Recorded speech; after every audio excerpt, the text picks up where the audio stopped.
As the United States accuses Russia of interfering in the recent U.S. presidential election, what about America's own record of intervention in other countries' political affairs? Hello, I'm Arnold Naidu, and this is The Heat.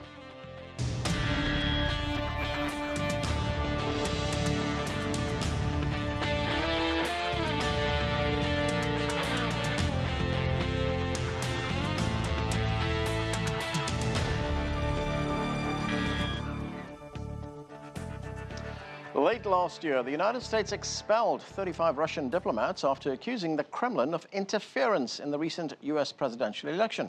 And although Russia denies allegations it hacked into the Democratic Party computers, Americans are outraged that a foreign power may have tried to undermine its electoral system. But across the globe, from Latin America to Europe, the Middle East, Africa, and Asia, the United States has its own history of intervention in the outcome of other countries' elections. Add to that America's involvement in coups, regime change, and military intervention.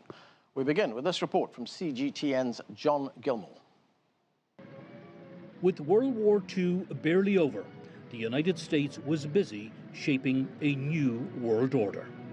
Italy, 1948.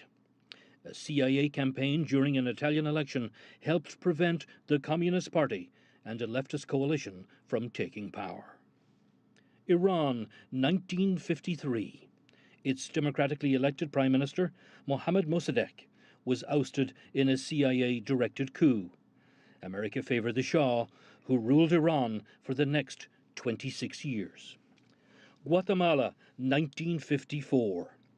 Its elected president, Jacobo Arbenz, was overthrown in a CIA-orchestrated coup after his economic reforms threatened the U.S.-controlled United Fruit Company.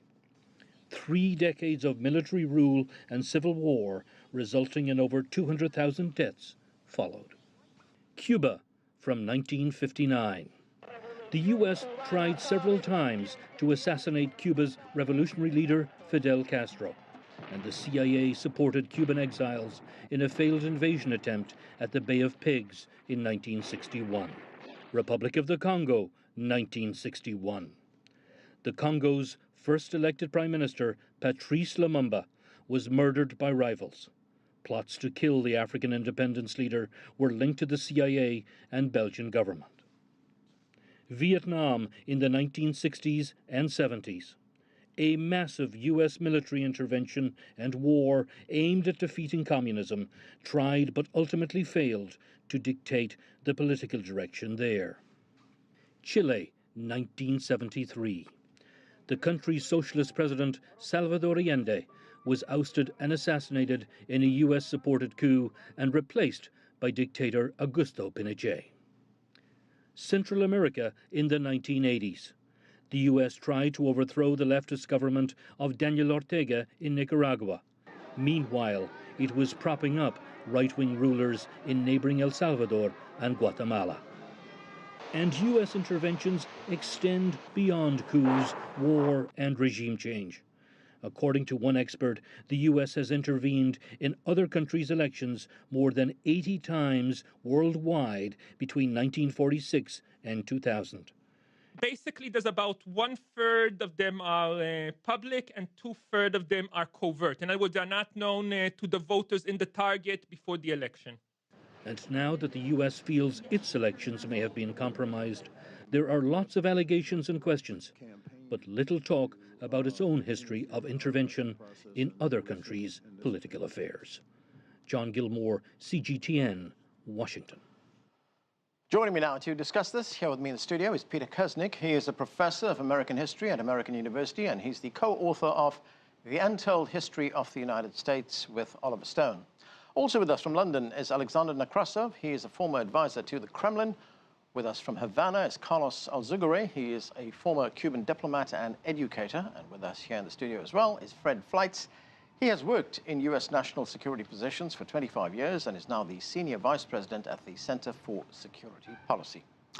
Welcome to all of you to the show. Fred, let me start with you. There was quite a history we heard of U.S. intervention in elections in other countries. We hear these Russian allegations right now. They have not been proved. We haven't seen any kind of proof. But if they are true, does it ring a bit hollow? Is the U.S. getting a taste of its own medicine here? I don't know if I'd see it that way. It's not a surprise that nation states use intelligence operations to accomplish its foreign policy. We know Russia does that, China does that, Iran does that, the UK does that. I think the issue concerning what happened with these alleged Russia hacks is that, I mean, your introduction assumes that most Americans think that this happened, and that's actually not true.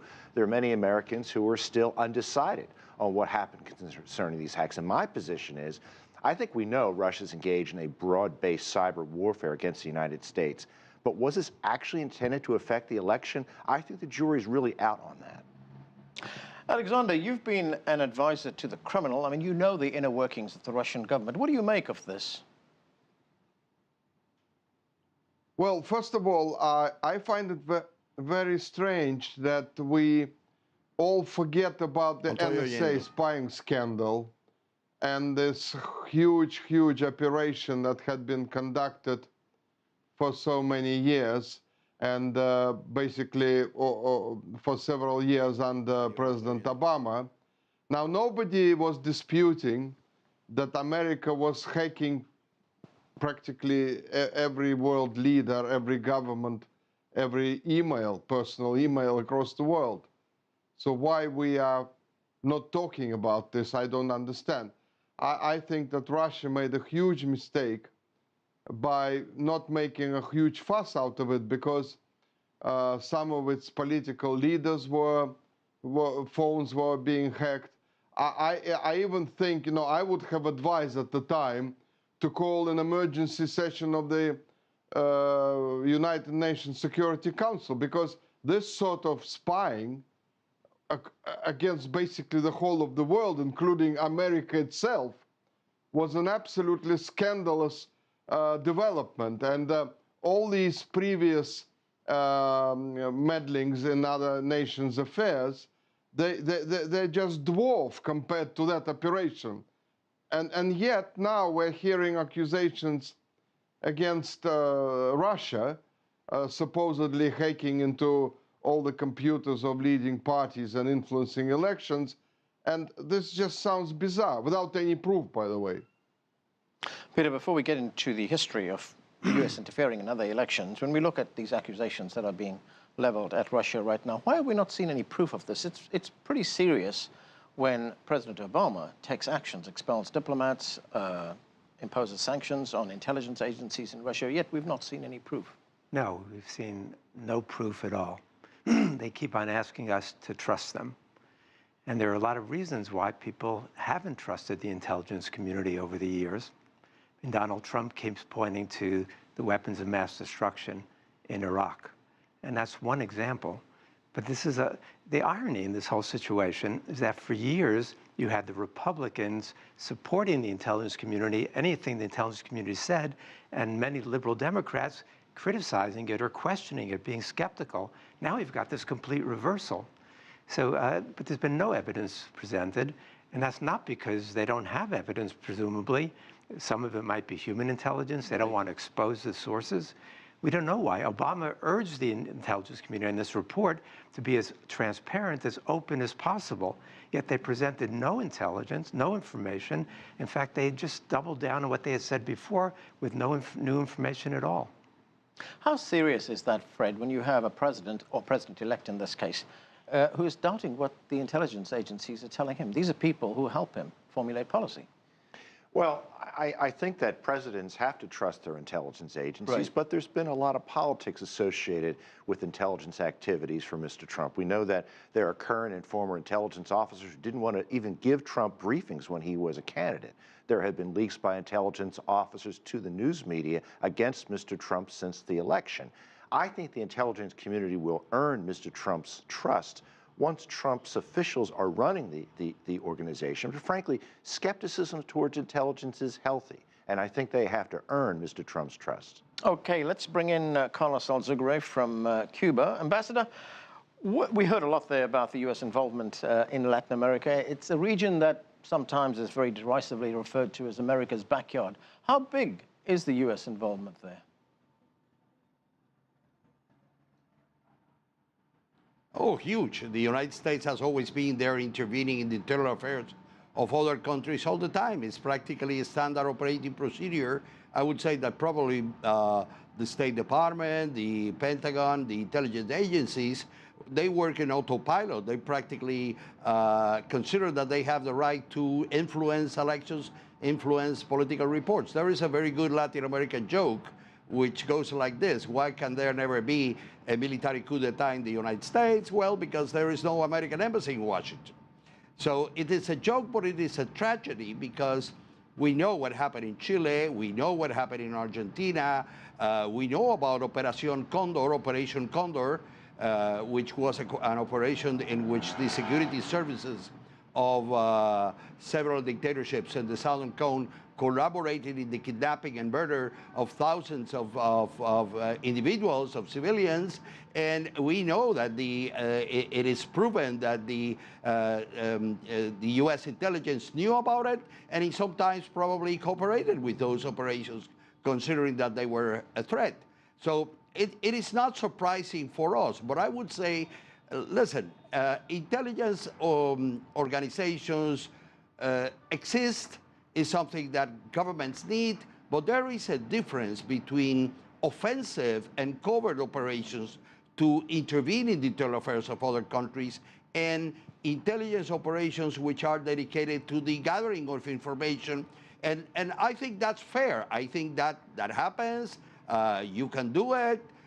You should be very careful. You should be very ethical. For example, let me give you an example of Cuban intelligence operations in the United States. Cuba has had intelligence operations in the United States for obvious reasons. At some point in time in the 1980s, Cuban agents found out that there was a plot against President Reagan, and they immediately informed the U.S. Secret Service that they had learned that plot. And they actually, the American Secret Service thanked the Cuban security agents for telling that they operated on that situation, and the threat was eliminated. That is something that should happen. I mean, I don't see any problem with that. But covert operations to unseat government, to destabilize governments, that's probably unacceptable, whoever does it. Fred, when we look at the long U.S. history of involvement in other countries' elections or other countries' affairs, what motivates that involvement? Is the United States acting in its own interest, or is it trying nation building? Is it trying to export its particular brand of democracy to other countries? Well, as I said earlier, all great states engage in intelligence operations, and the United States has done so also to promote security interests, to promote democracy. I don't think that this is a surprise, and I have to say, concerning what happened with this Russia hacking, I'm not sure that it's relevant. Yeah. A question that I think we have to look at is maybe Russia was vacuuming up every possible email from political servers, from government, from private organizations. But we're not talking about how the Democratic National Committee and John Podesta and Hillary Clinton's email server was very unsecure. And I mean, to use an American expression, the barn door was left open. So were the Russians really targeting the election, or did they and other hostile actors take advantage of an opportunity? That hasn't been discussed. Yeah, it'd be a long stretch, Fred, to say that the Russians actually forced Hillary Clinton to use a private server. Exactly right. And I mean, we know this server from FBI reports and Inspector General reports had been targeted by hostile intelligence services. And I don't think Russia was the only one. Alexander, what do you make of the U.S. argument that when it gets involved in the affairs of other countries, it's fighting for freedom, liberty, democracy, fighting against the spread of communism? Well, I would say that it was a clever ploy by the Americans to present their covert operations and their meddling in other people's affairs as exporting democracy, because it worked perfectly on their own population, and people still believe that America interferes across the world and has its bases all over the world because it upholds democracy and freedom and so on. Nobody is talking about, of course, the fact that all these activities are not only undermining other countries, but bring a lot of money to America, as we saw in Iraq and Libya and other places. But I think we are all missing the point in this discussion, because I think we should look at what happened during the election campaign in America itself. I think we have seen for the first time two opposite camps fighting with each other in America and using every trick in the book to undermine each other.